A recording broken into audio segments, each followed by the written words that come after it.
France का शहर पोइटियर्स, सन 1880।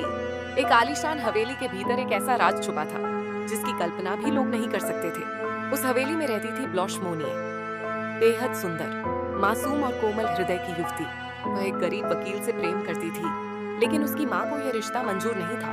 माँ के चेहरे पर अक्सर गुस्से की झलक दिखाई देती, और एक दिन उस गुस्से ने ब्लॉश की जिंदगी बदल दी। रात के अंधेरे में जब शहर गहरी नींद में सो रहा था, ब्लॉश के कमरे का दरवाजा भीतर से बंद कर दिया गया। जब तक तू मेरी मर्जी नहीं मानेगी, इस कमरे से बाहर नहीं जाएगी।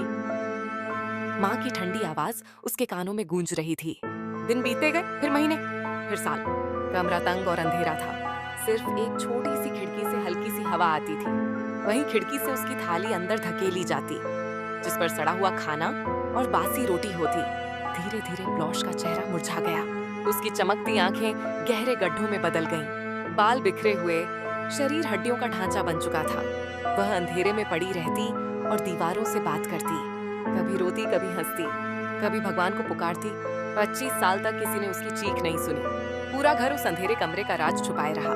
लेकिन एक दिन अचानक पुलिस को एक गुमनाम चिट्ठी मिली। एक औरत को 25 साल से कमरे में बंद करके रखा गया है। पुलिस हवेली में दाखिल हुई।